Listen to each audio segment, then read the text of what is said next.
Here's a quick review of the standards and protocols in place for times when we would not do CPR on a patient who is pulseless or non-breathing. So these are the times we would withhold or withdraw CPR. American Heart has had guidelines in place for a long time. They have not changed, and these 4 cases have been described for many years where CPR is not indicated in a pulseless and non-breathing patient. Rigor Mortis is the most obvious of the 4 reasons. Been in place for a long time without any argument or debate or even any need for judgment calls. It's either present or it's not. Rigor Mortis sets in well after the window for resuscitation has closed, and so the presence of rigor would indicate a person that has no opportunity for survival from resuscitation, and resuscitation should not be commenced. The second one's also fairly obvious in terms of why this would be the case. It goes by 2 or 3 different names. Rigor Mortis is the technical name. You don't hear that said very often around in our system. You hear dependent levinity or venous pooling quite often. There's a few pictures here. The one on the left here, this patient has been rolled up on his side, whereas this patient here, you can clearly see the venous pooling that's occurred.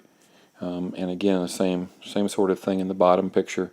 The situation here is that when there's no blood flow occurring, then when the blood is stationary, the only force acting on it is gravity, and so the blood will be pulled down toward the ground. And any place where the patient's in contact with a surface will typically blanch and stay white, and then the blood will pool elsewhere. So dependent levidity, venous pooling is something that you don't always catch right off the bat. I think it's probably recognized as much when we're placing the AED pad or rolling the patient to remove clothing or something like that. When we find it, it's not near as obvious as rigor, but it is just as certain of a reason to withdraw or withhold or CPR.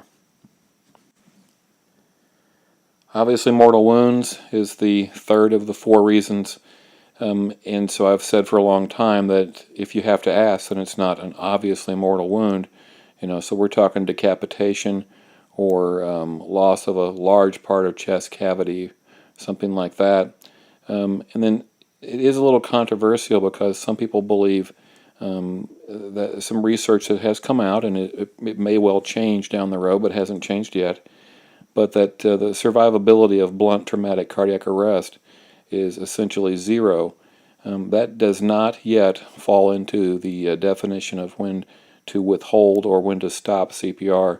We're talking about obviously mortal wounds. We're not talking about anyone in blunt traumatic cardiac arrest. Again, that may well change in the next year or 5 years or 10 years, and you will hear some folks quote that as a valid reason for not starting. But as far as fire district policy and procedure and protocol, the 4 that we're sticking with are the ones described here: rigor mortis, a dependent levidity, the obviously mortal wound, and then the final one that we'll talk about next.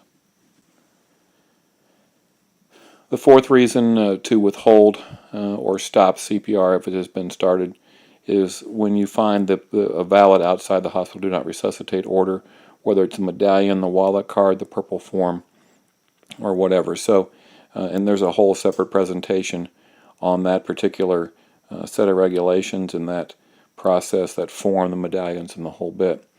But really there's 4 reasons to withhold or to withdraw CPR: rigor mortis, venous pooling, dependent levidity, or an obviously mortal wound, and then the 4th one would be when you are presented with a valid outside the hospital do not resuscitate order.